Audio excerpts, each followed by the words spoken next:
أعوذ بالله من الشيطان الرجيم بسم الله الرحمن الرحيم إن هذا القرآن يهدي للتي هي أقوم ويبشر المؤمنين الذين يعملون الصالحات أن لهم أجرا كبيرا وأن الذين لا يؤمنون بالآخرة أعتدنا لهم عذابا أليما ويدعو الإنسان بالشر دعاءه بالخير وكان الإنسان عجولا وجعلنا الليل والنهار آيتين فمحونا آية الليل وجعلنا آية النهار مبصرا لتبتغوا فضلا من ربكم ولتعلموا عدد السنين والحساب وكل شيء فصلناه تفصيلا وكل إنسان ألزمناه طائره في عنقه ونخرج له يوم القيامة كتابا يلقاه منشورا اقرأ كتابك كفى بنفسك اليوم عليك حسيبا من اهتدى فإنما يهتدي لنفسه ومن زل فإنما يزل عليها ولا تزر وازرة وزر أخرى وما كنا معذبين حتى نبعث رسولا صدق اللہ العظیم۔ آپ کو یاد ہے کہ پیچھے بنی اسرائیل کا ذکر چل رہا تھا، اور ان کی کتاب کا ذکر بھی تھا، اور ان کے جو برے کرتوت تھے ان کا بھی ذکر تھا۔ ان کی کتاب کے حوالے سے اب ان کو یہ بتایا جا رہا ہے اور آنے والی ساری انسانیت کو کہ ان ھذا القرآن یہدی للتی ہی اقوم، کہ بے شک اب یہ وہ قرآن ہے جو بالکل سیدھی راہ دکھاتا ہے۔ یعنی پچھلی ساری کتابیں جو ہے منسوخ ہو گئیں، اب قرآن ہی ہے، اگر کوئی سیدھی راہ کو پانا چاہے تو یہی وہ قرآن ہے، یہی وہ کتاب ہے جو سب سے سیدھی راہ اب دکھائے گی اور دکھاتی ہے اور دکھاتی رہے گی۔ وَيُبَشِّرُ الْمُؤْمِنِينَ، اور فرمایا کہ ان مومنین کو، ان ماننے والوں کو خوشخبری دے دو، الَّذِينَ يَعْمَلُونَ الصَّالِحَاتِ، جو نیک اعمال کرتے ہیں۔ ہر مومن کو خوشخبری نہیں ہے۔ اب دیکھیں پورے قرآن مجید میں کہیں ایک دفعہ بھی ایسا نہیں آتا، ایمان عمل صالح کے ساتھ ہی مقبول ہے۔ عمل صالح کے بغیر ایمان جو ہے وہ ایک مردہ انسان کی طرح ہے۔ الذین یعملون الصالحات، وہ مومنین جو نیک عمل کرتے ہیں، ان لہم اجرا کبیرا، کو ان کو خوشخبری دے دو کہ ان کے لیے بہت بڑا اجر ہے۔ وَأَنَّ الَّذِينَ لَا يُؤْمِنُونَ بِالْآخِرَةِ، اور وہ جو آخرت پر ایمان نہیں رکھتے، اعتدنا لہم عذابا علیما، ان کے لیے ہم نے ایک دردناک عذاب جو ہے وہ تیار کر رکھا ہے۔ آخرت پر ایمان رکھنے کا، نہ رکھنے کا مطلب کیا ہے؟ دو طرح کے ہیں۔ ایک مطلب وہ ہے جو کفار ہیں، جو آخرت کا انکار کرتے ہیں، اور ایک مسلمان ہے جو عملاً انکار کرتے ہیں۔ زبانی مانتے ہیں کہ آخرت ہوگی لیکن عمل اس کے خلاف کرتے ہیں۔ یعنی اگر کسی کا یہ یقین ہو کہ آگ جلائے گی تو کوئی بھی اس میں ہاتھ نہیں ڈالتا، سانپ ڈس لیتا ہے، کوئی بھی سانپ کو نہیں پکڑتا۔ تو مسلمان اس یقین یا اس ماننے کے باوجود کہ آخرت ہوگی، پھر وہ عمل کرتا ہے جو آخرت کے خلاف ہے، تو گویا عملاً اس کا آخرت پر اعتقاد نہیں ہے، عملاً آخرت پر ایمان نہیں ہے۔ بلکہ اب تو یہ حالت ہے کہ مسلمانوں کی زبان سے سنا جاتا ہے وہ کل کنے لکھے، سنا ہوگا آپ نے بھی۔ یہ یعنی یہ عملاً، یعنی یہ زبانی بھی انکار ہے، یہ عملاً تو ہے ہی اور یہ زبانی بھی انکار ہے، اور کسی بھی ایک عقیدے کا انکار انسان کو اسلام سے نکال دیتا ہے۔ تو اللہ ہمارے حال پر رحم فرمائے۔ تو اللہ نے فرمایا ان مومنین کے لیے خوشخبری ہے جو نیک عمل کرتے ہیں، ان کے لیے تو بڑا اجر ہے، اور وہ جو آخرت کا انکار کرتے ہیں ان کے لیے ہم نے دردناک عذاب جو ہے وہ بنا رکھا ہے۔ وَيَدْعُ الْإِنسَانُ بِالشَّرِّ دُعَاءَهُ بِالْخَيْرِ، ہمارا کہ انسان اتنا یعنی کم ظرف ہے، اتنا تیز ہے، جلد باز ہے کہ وہ برائی کو بھی خیر کی طرح مانگ لیتا ہے، یعنی بری چیز کو بھی خیر کی طرح مانگ لیتا ہے۔ یہ اصل میں کفار کے پس منظر میں بات ہو رہی ہے کہ کفار کو جب یہ کہا جاتا تھا کہ عذاب آنے والا تو آنے دو، لے آؤ پھر عذاب، جس عذاب سے تم ڈراتے ہو وہ عذاب پھر لاتے کیوں نہیں؟ ایک اس کا مفہوم تو یہ ہے۔ دوسرا اس کا مفہوم یہ ہے کہ بعض اوقات انسان اپنی نادانی میں اللہ سے ایسی بات مانگ لیتا ہے جو اس کے لیے خیر نہیں ہوتی، جس میں اس کے لیے شر ہوتی ہے۔ اللہ فرماتے ہیں کیوں انسان مانگتا ہے؟ وَكَانَ الْإِنسَانُ عَجُولًا، کیونکہ انسان بڑا جلد باز ہے، عجلت کو پسند کرتا ہے، اس کو نہیں پتا کہ اس میں خیر ہے یا شر ہے۔ اس لیے ہمیشہ ہر دعا مانگتے ہوئے اللہ سے یہ عرض کرنا چاہیے کہ یا اللہ اگر اس میں میرے لیے خیر ہے تو کر دے، میں تو نہیں جانتا اس کے نتائج کو، جو میں مستقبل کے بارے میں نہیں جانتا، میں تو اس دیوار کے پرے نہیں دیکھ سکتا، مجھے مستقبل کا کیا پتا؟ اگر اس میں خیر ہے میرے لیے مقدر فرما دے، اور اگر خیر نہیں ہے تو اس کو مجھ سے دور ہٹا دے۔ تو یہی اس کا مفہوم ہے کہ انسان بعض اوقات اللہ سے شر بھی مانگ لیتا ہے، جبکہ اس کو یہ نہیں پتا ہوتا کہ اس میں شر ہے، اس لیے انسان کو احتیاط کرنی چاہیے۔ میں وجعلنا اللیل والنہار آیتین، ہم نے فرمایا کہ دن اور رات کو، رات اور دن کو انسان کے لیے دو نشانیاں بنایا ہے۔ یعنی انسان اگر اللہ کو پہچاننا چاہے، اللہ کی معرفت حاصل کرنا چاہے، تو اس لیے رات دن کافی ہیں۔ یعنی روزانہ رات کا آنا، روزانہ دن کا طلوع ہونا، روزانہ سورج کا غروب ہونا، رات کا نمودار ہونا، تو فرمایا یہ دو نشانیاں ہیں انسان کے لیے۔ فَمَحَوْنَا آیَةَ اللیل، اور ہم نے رات کی نشانی کو دھندلا دیا، یعنی روشنی اس کی ختم کر دی، رات کو ہم نے تاریک کر دیا تاکہ انسان آرام کر سکے، سو سکے۔ یہ بھی اللہ کی دین ہے، یعنی اللہ نے انسان کی فطرت ایسی بنائی ہے کہ وہ رات کو آرام کو پسند کرتا ہے، اندھیرے کو پسند کرتا ہے۔ اندھیرا اور نیند جو ہے آپس میں ایک دوسرے کی ساتھی ہیں۔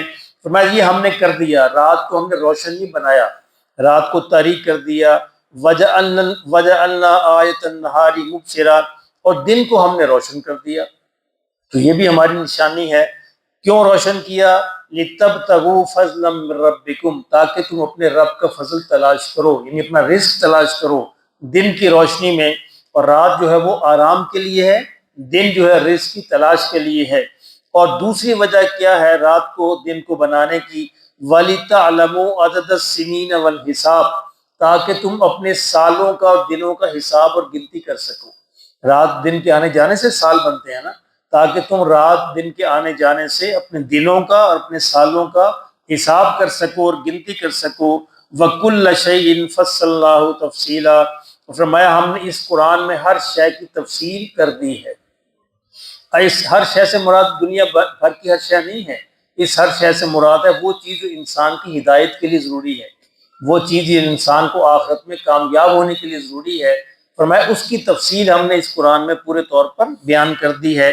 وَكُلَّ إِنسَانٍ أَلْزَمْنَاهُ طَائِرَهُ فِي عُنُقِهِ، اور فرمایا کہ ہم نے ہر انسان کا اعمال نامہ اس کی گردن میں لٹکا دیا، یعنی اس کا اعمال نامہ اس کے ساتھ ساتھ ہے، وہ جدا نہیں، اس کے ساتھ فرشتے دو مسلسل اس کے ساتھ ہیں، اعمال اس کے لکھ رہے ہیں۔ وَنُخْرِجُ لَهُ يَوْمَ الْقِيَامَةِ كِتَابًا، اور آخرت میں قیامت کے دن ہم ایک کتاب اس کے لیے نکالیں گے، وہ جو ہم نے اسی گردن کے اندر لٹکا رکھی ہے وہ کتاب قیامت میں اس کو ہم نکالیں گے۔ یلقاہ منشورا، اور وہ اس کو کھلا ہوا پائے گا، ہر انسان کتاب کھلی ہوئی ہوگی۔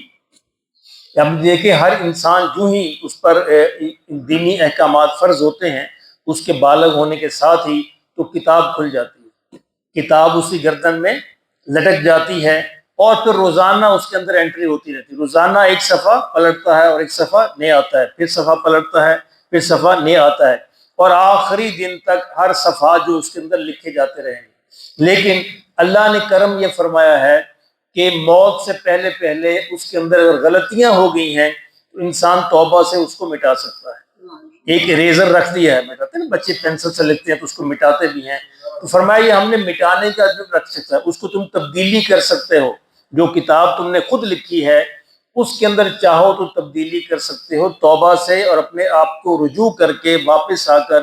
لیکن جو ہی یہ کتاب موت کے ساتھ بند ہو جاتی، جو ہی آخری سانس آیا کتاب بھی بند ہو گئی، اب اس کو کوئی مائی کا لال کھول نہیں سکتا، وہ قیامت کے دن کھلے گی۔ نخرج لہ یوم القیامت کتابا یلقا، اس دن کھلے گی، اور اس دن پھر جب کھلے گی تو کیا ہوگا؟ انسان کو اللہ کیا کہے گا؟ اقرا کتابک، اپنی کتاب پڑھ لے، جو کرتوت کر کے آیا ہو وہ اس کو خود ہی دیکھ لے۔ کفا بنفسک الیوم علیک حسیبا، آج تو اپنا حساب لینے کے لیے خود ہی کافی ہے، یعنی کسی اور کو بتانے کی ضرورت نہیں، یہ کتاب تیرے سامنے ہے، خود ہی جانچ لے کتنے اچھے عمل ہے، کتنے نیک عمل ہے، اپنا ٹھکانہ معلوم کر لے، جنت ہے یا جہنم ہے۔ تو یہ کتاب ہمارے ساتھ ساتھ ہر دن سفر کرتی ہے، بلکہ ہر دن کیا، ہر لحظہ ہر لمحہ سفر کرتی ہے، ایک ایک لفظ اس کے اندر درج ہو رہا، ایک ایک لفظ۔ سورہ کاف کے اندر آتا ہے نا کہ ہم نے ایک لفظ بھی ایسا نہیں ہے جو اس کے اندر درج نہ ہو۔ اور قیامت کے دن انسان کہے گا وما لی ھذا الکتاب، یا اللہ یہ کتاب کیسی ہے، لا یغادر صغیرۃ ولا کبیرۃ الا احصاها، اس نے تو کوئی چھوٹی موٹی بات چھوڑی نہیں، اس میں تو ہر چیز درج ہے۔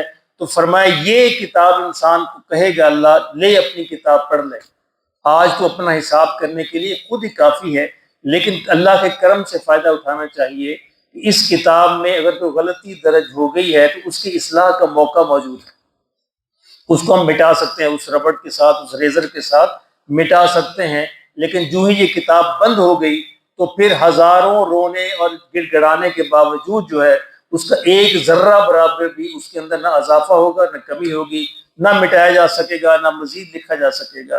فرمایا من اہتدی فانما یہتدی لنفسی، جو شخص ہدایت کا راستہ اختیار کرتا ہے تو وہ اپنے لیے ہی بھلا کرتا ہے، اس کا اپنے پر ہی احسان ہے، کسی پر احسان تھوڑا کرتا ہے۔ فانما یہتدی لنفسی، تو وہ اپنے لیے ہدایت اختیار کرتا ہے، اپنا ہی بھلا کرتا ہے۔ ومن ضل فانما یضل علیہا، اور جو برا راستہ اختیار کرتا ہے، گمراہی اختیار کرتا ہے، اس کا وبال بھی اسی پر پڑے گا، یعنی نیکی بھی اسی کے لیے ہے، برائی بھی اسی کے لیے ہے۔ ولا تزر وازرۃ وزر اخری، اور قیامت میں کوئی کسی دوسرے کا بوجھ نہیں اٹھائے گا، جو آپ نے کیا ہے وہ آپ کو ہی بھگتنا پڑے گا، اچھا کیا ہے تو نیک اجر ملے گا، برا کیا ہے اس کا وبال جو ہے بھگتنا پڑے گا، کوئی کسی کا بوجھ نہیں اٹھائے گا، نہ ماں باپ اٹھائیں گے نہ بچے اٹھائیں گے، ہر ایک کو تنہا اپنا اپنا حساب دینا ہے۔ اس دنیا میں اللہ قوموں کا حساب لیتا ہے، قوموں پہ عروج و زوال آتے ہیں اور قومیں مٹتی ہیں، قومیں بنتی ہیں، آخرت میں تنہا حساب ہوگا، ایک ایک فرد کا تنہا حساب ہوگا اور ہر ایک کو اپنا اپنا حساب دینا پڑے گا، اور کوئی کسی کا بوجھ نہیں اٹھائے گا۔ حتیٰ کہ مفسرین نے لکھا ہے کہ کفار کے جو بچے پیدا ہوتے ہیں اگر وہ بالغ ہونے سے پہلے مر جائیں تو وہ بھی جنت میں جائیں گے، کیونکہ ان کا کوئی قصور نہیں ہے، کیونکہ وہ کسی اپنے ماں باپ کا بوجھ نہیں اٹھائیں گے، کیونکہ وہ بالغ نہیں ہوئے، شعور نہیں آیا، اس سے پہلے اگر اللہ نے بلا لیا تو وہ بھی جنتی ہیں، وہ بھی جنت میں جائیں گے۔ حضرت عائشہ صدیقہ رضی اللہ تعالیٰ عنہ کے سامنے حضرت ابو ہریرہ نے یہ روایت بیان کی کہ جب کوئی بندہ مر جاتا ہے تو جب لوگ اس پہ بین کرتے ہیں، روتے ہیں، تو ان کے رونے کی وجہ سے مردے کو عذاب دیا جاتا ہے۔ تو حضرت عائشہ نے کہا تیرے کانوں نے جھوٹ سنا، حضرت عائشہ نے حضرت ابو ہریرہ کو ڈانٹا اور اس سے کہا تیرے کانوں نے جھوٹ سنا، کیوں؟ یعنی نبی ایسے الفاظ نہیں کہہ سکتے، کیوں؟ قرآن یہ کہتا ہے وَلَا تَزِرُ وَازِرَةٌ وِزْرَ أُخْرَى، اس آیت کا حوالہ دیا، کوئی کسی دوسرے کا بوجھ نہیں اٹھائے گا، رونے والے اور ہیں اور عذاب پانے والے اور، وہ ان کا بوجھ کیوں اٹھائیں؟ رونے والے تو اور ہیں، ان کو بھی عذاب ملنا چاہیے جو یہ عمل کر رہے ہیں، مردہ اس کا بوجھ کیوں اٹھائے؟ تو عائشہ نے اس حدیث کا انکار کیا۔ اسے دو اصول آپ نے نکالے، ایک یہ کہ حدیثوں کو قرآن پر پرکھنا چاہیے، جو حدیث قرآن کے خلاف ہے وہ نبی کی بات نہیں ہو سکتی، اور دوسرا یہ ہے کہ قیامت میں ہر شخص کو اپنا اپنا ہی بوجھ اٹھانا ہے، اس لیے دنیا کسی پر اعتماد، کسی کے سہارے پر نہیں رہنا چاہیے، فلاں میرا پیر بوجھ اٹھا لے گا، فلاں میرا ولی مجھے معاف کروا لے گا اور فلاں مجھے چھڑا لے گا، اللہ کوئی کسی کو نہیں چھڑا سکتا۔ من ذا الذی یشفع عندہ الا باذنہ، اس کے ہاں تو کوئی سفارش بھی نہیں کر سکتا اس کی اجازت کے بغیر، جب وہ جتنی اجازت دے جس کے بارے میں کہ وہی بول سکتا ہے، کوئی اپنے لب بھی نہیں کھول سکتا، زبان بھی نہیں ہلا سکتا جب تک اس کو اجازت نہ ملے۔ تو اللہ ہمیں اس کی سمجھ نصیب فرمائے۔ فرمائے کہ وما كنا معذبین حتی نبعث رسولا، اور ہم کسی قوم کو عذاب نہیں دیتے جب تک کہ ہم اس کے اندر رسول نہ بھیج لیں، یعنی اتمام حجت نہ کر لیں، ان کو پیغام نہ پہنچا دیں، اور چونکہ رسول اللہ صلی اللہ علیہ وسلم آخری نبی ہیں، اب انہی کا پیغام قیامت تک کے لیے ہے، اب ان کی ایک اتمام حجت ہو چکا، قرآن کی صورت میں وہ پیغام موجود ہے، اب اگر عذاب آئے تو کوئی یہ نہیں کہہ سکتا مجھ تک پیغام نہیں پہنچا۔ یعنی پچھلی قوموں پر بھی یہی اصول تھا کہ اللہ ان کو تباہ کرنے سے پہلے، عذاب سے پہلے ان پر رسول بھیجتے تھے، اور اب چونکہ اللہ کے آخری رسول موجود ہیں، اب قیامت تک کسی قوم پر اگر کوئی عذاب آئے یا تکلیف آئے، ان کو یہی دیکھنا ہے کہ یہ قرآن ایک کتاب اور قرآن ایک پیغام موجود ہے، اس پیغام سے اگر انہوں نے نہ سیکھا تو اللہ ان پر عذاب بھیج سکتا ہے، کیونکہ اس کا قانون پورا ہو گیا کہ وما كنا معذبین حتی نبعث رسولا، کہ ہم کسی قوم پر عذاب نہیں بھیجتے جب تک کہ ہم ان کے اندر رسول نہ بھیج لیں۔ تو اللہ پاک ہمیں سیدھا راستہ دکھائے اور قرآن مجید کو تھامنے کی اور اس پر عمل کرنے کی توفیق عطا فرمائے۔